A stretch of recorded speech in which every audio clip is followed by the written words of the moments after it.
दाल और कोफ्ते बिल्कुल तैयार हैं। आप इसका लुक देखें, इसका टेक्सचर देखें, क्या ही अमेजिंग है, क्या ही बेहतरीन है। और यकीन करें खुशबू तो इंतहाई तंग आ रही है।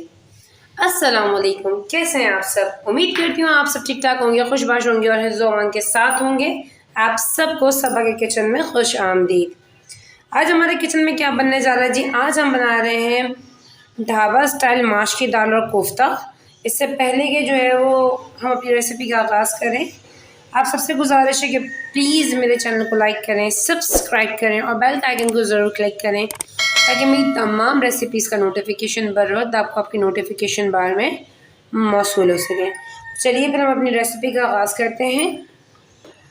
अच्छा जी, कोफ्ता और माश की दाल बनाने के लिए ये मेरे पास तकरीबन आधा किलो बीफ का कीमा है। इसको मैंने अच्छे तरीके से वॉश करने के बाद इसका सारा पानी जो है वो ड्रेन कर दिया है। अब हम इसमें शामिल करेंगे कुछ मसाले। 1 टीस्पून मैं इसमें शामिल करूँगी जी हल्दी। 1 टीस्पून मैं इसमें शामिल करूँगी कुटी हुई लाल मिर्च। अच्छा, आप अपने अगर आपके घर में कम मिर्चें खाई जाती हैं तो अपने घर के मुताबिक मिर्चों को एडजस्ट कर लीजिएगा। 1 टीस्पून इसमें शामिल करूँगी पिसी हुई लाल मिर्च। हाफ टी स्पून इसमें शामिल करूँगी जी पिसा हुआ गरम मसाला। हाफ टी स्पून में शामिल करूँगी इसमें नमक। 1 टीस्पून में से शामिल करूँगी साबित धनिया। 1 टीस्पून में शामिल करूँगी पिसा हुआ ज़ीरा। अच्छा जी, ये मेरे पास तकरीबन 1 टेबल स्पून जितनी खशखाश है। खशखाश इस्तेमाल करने से पहले इसको अच्छी तरीके से पानी से धो के इसको छान लीजिएगा ताकि इससे जितनी भी मिट्टी हो वो निकल जाए। खशखाश में मिट्टी बहुत होती है, तो ये 1 टेबल स्पून जितनी मेरे पास खशखाश है वो मैं इसमें शामिल करूँगी।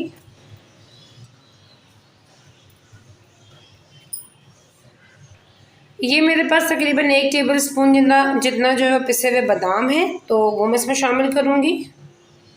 अच्छा, मैं इसमें शामिल करूँगी थोड़ी सी हरी मिर्चें चॉप की हुई। 1 टेबल स्पून इसमें शामिल करूँगी जी पिसा हुआ नारियल या पिसा हुआ खोपरा।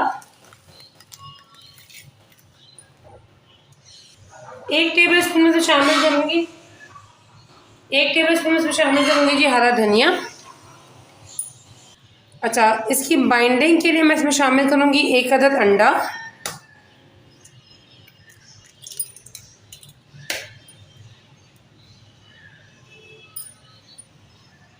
और मैं इसमें शामिल करूँगी तकरीबन 2 टेबल स्पून जितना बेसन, ताकि इसकी मज़ीद बाइंडिंग अच्छी हो और हमारे कोफ्ते के टूटने का खदशा और अंदेशा ख़त्म हो जाए। 2 टेबल स्पून बेसन शामिल करने के बाद मैं इसे शामिल करूँगी तकरीबन 1 टेबल स्पून जितना घी।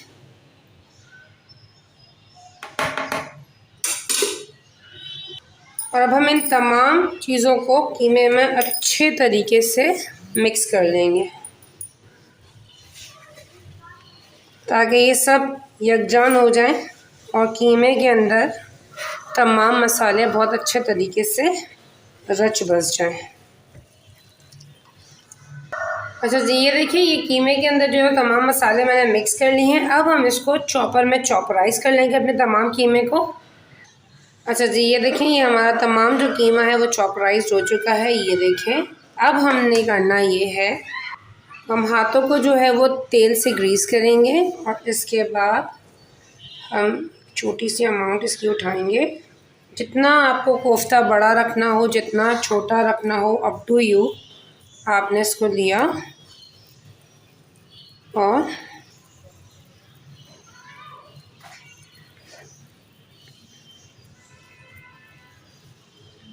ऐसे कोफ्ते बना लिए।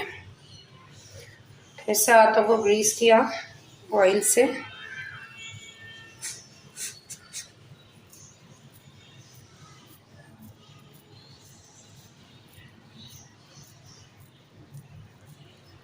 और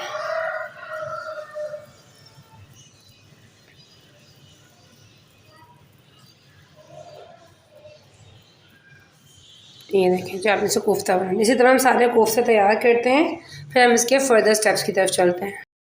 ये देखें, ये हमारे सारे के सारे जो कोफ्ते हैं वो तैयार हो चुके हैं। ये देखें, अच्छा, पैन के अंदर जो है मैंने ऑलरेडी जो है हाफ कप इतना ऑयल गरम रख दिया है और इसके अंदर हम अपने कोफ्ते शामिल करेंगे और कोफ्ते शामिल करने के बाद हम कोफ्तों को फ्राई कर लेंगे।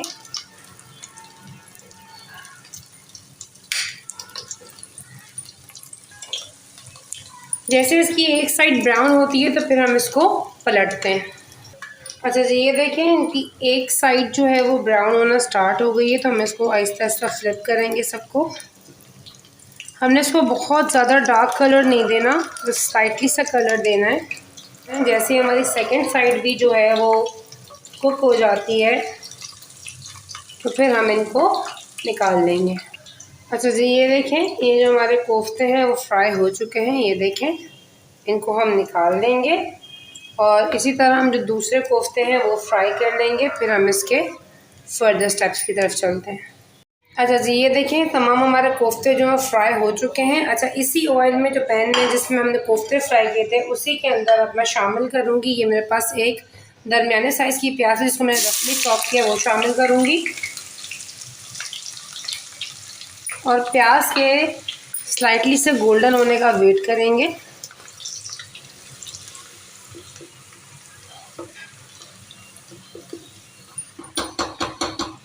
अच्छा जी, ये देखिए हमारी जो प्याज है वो गोल्डनिश ब्राउन सी हो गई है। अब ये मेरे पास जो है वो तकरीबन 2 दरमियाने साइज़ के टमाटर हैं और 3 से 4 हरी मिर्चें हैं जिनको मैंने जो है वो बारीक चॉप किया है। हरी मिर्चें मैंने रफली चॉप की हैं, टमाटर मैंने बारीक चॉप किए हैं, वो मैं इसमें शामिल करूँगी।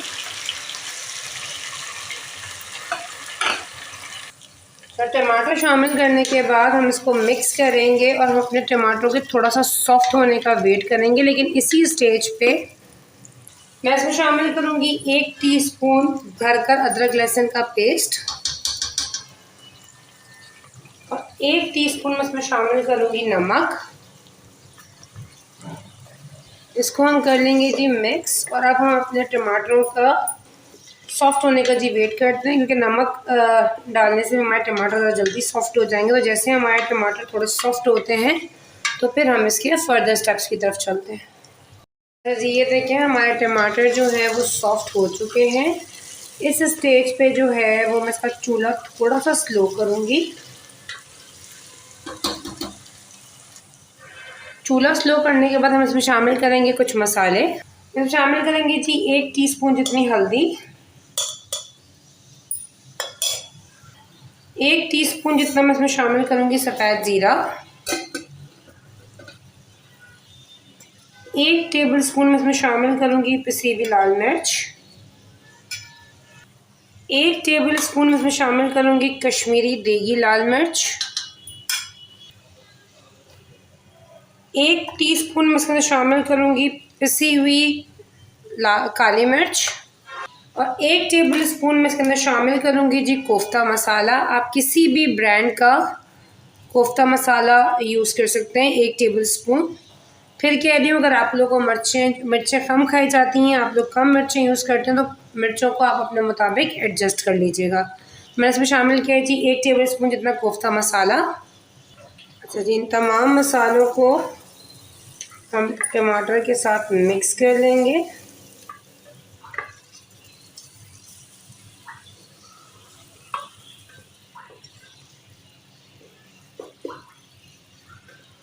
इसको मिक्स करने के बाद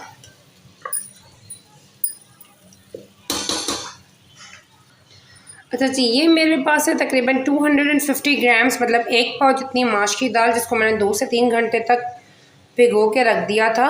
अब मैं इसको इसमें शामिल करूँगी। अच्छा जी, दाल शामिल करने के बाद हम इसको मिक्स कर लेंगे इस मसाले के अंदर और मिक्स करने के बाद अब मैं इसमें शामिल करूँगी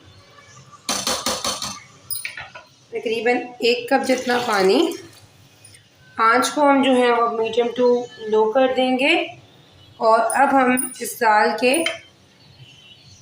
फुल डन टेंडर होने का मतलब फुल कुक होने का वेट करते हैं। हमारा पानी ड्राई हो जाए और हमारी दाल जो है वो गल जाए तब तक हम इसका वेट करते हैं। जैसे हमारी दाल गलती है और इसका पानी ड्राई होता है तो फिर हम इसके फर्दर स्टेप्स की तरफ चलते हैं।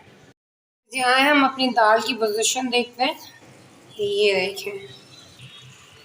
देखें जी, हमारी जो दाल है उसका पानी अल्हम्दुलिल्लाह बहुत हद तक ड्राई हो चुका है। अच्छा, आपको अगर ऐसा लगे कि आपकी दाल 1 कप से नहीं गलती है तो आप इसमें मज़ीद आधा कप पानी डाल के इसको गला लें, लेकिन हमने इसको घोलना नहीं है, इसको ऐसे ही साबित साबित सी रखनी है। ये देखें,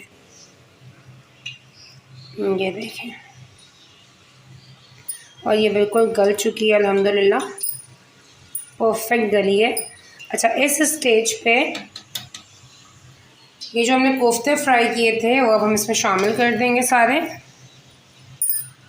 साथ ही साथ मैं शामिल करूँगी 1/2 टीस्पून जितना गरम मसाला, 1/2 टीस्पून इसमें शामिल करेंगे जी ज़ीरा पाउडर, और 1 टेबल स्पून जितना हम इसमें शामिल करेंगे जी हरा धनिया।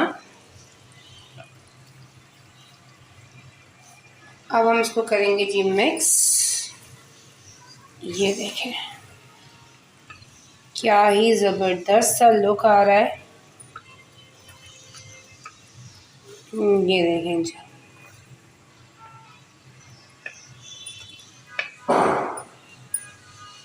ये हमारा माश की दाल और कोफ्ता यहाँ तक रेडी है। अब हम इसके ऊपर डालेंगे जी बिगार। बिगार के लिए पतीली के अंदर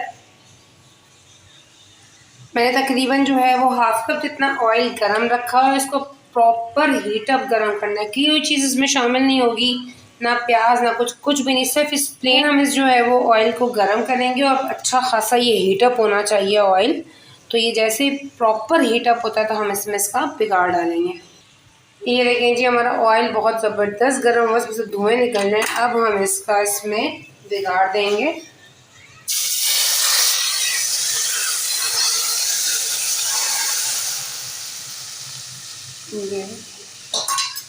चूल्हा कर देंगे जी बंद।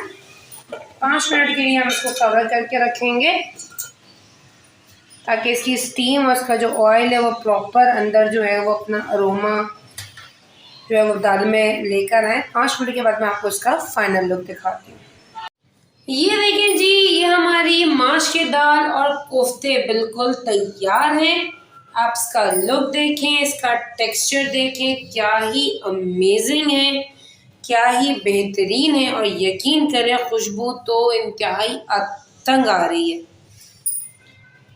देखिए, हमारी दाल भी बिल्कुल साबित सी है, घुली नहीं है, और हमारे कोफ्ते भी बहुत ही इसमें ज़बरदस्त लग रहे हैं।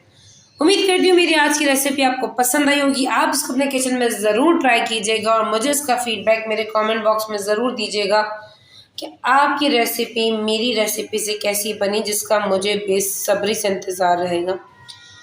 इसी उम्मीद के साथ कि इंशाअल्लाह ताला अल्लाह पाक ने ज़िंदगी दी तो फिर किसी अच्छी नेक्स्ट नई रेसिपी के साथ फिर आपसे मुलाकात होती है। तो तब अपना बहुत सारा ख्याल रखिएगा, मुझे अपनी दुआ प्यार में शामिल रखिएगा। टेक केयर, फ़ी अमान अल्लाह।